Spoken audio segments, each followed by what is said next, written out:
Revenons en France où débarque une nouvelle application qui devrait intéresser les automobilistes. Sa promesse, vous évitez des amendes de stationnement. Un système vous informe du risque de verbalisation. Est-ce légal, moral? Cet outil est déjà très utilisé en Belgique. Catherine Rogerie, Pascal Caron et notre bureau à Bruxelles. Le problème des conducteurs dans les grandes villes? Trouver une place et surtout éviter les amendes. Deux objectifs désormais à portée de main grâce à une nouvelle application déjà opérationnelle en Belgique. Vous avez la possibilité de savoir les risques que vous avez à être contrôlé. Et donc ici, moi je sais très bien que si je viens à 9h, jusqu'à 10h, je n'ai pas de risque de me faire contrôler. Tout repose sur la communauté des utilisateurs. Ils signalent les agents de contrôle ou les voitures scanners de plaques d'immatriculation.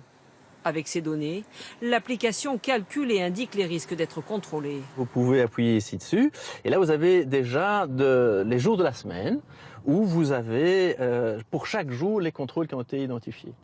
Et qui sont passés la dernière fois, vous cliquez sur dernier, vous avez ici, voilà, dernière fois que quelqu'un a été verbalisé, vendredi 18 mai à 10h08 dans cette région aussi. Signaler un contrôle, est-ce légal? A priori, oui.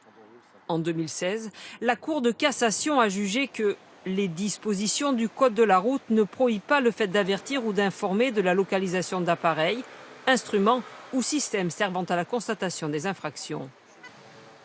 Pour l'un des créateurs de la plateforme, il s'agit avant tout d'offrir un service aux conducteurs.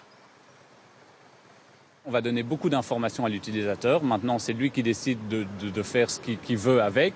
Et puis, l'idée n'est pas de l'utiliser pour ne jamais payer, mais plutôt pour dans certains cas où c'est complexe de respecter les règles, de voir si le risque de se prendre une amende de stationnement est très élevé ou pas. Mais pour la mairie de Paris, la question du civisme est posée.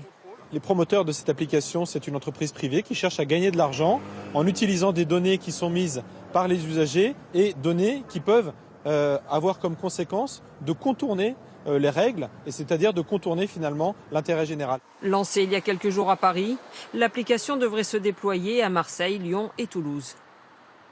Concernant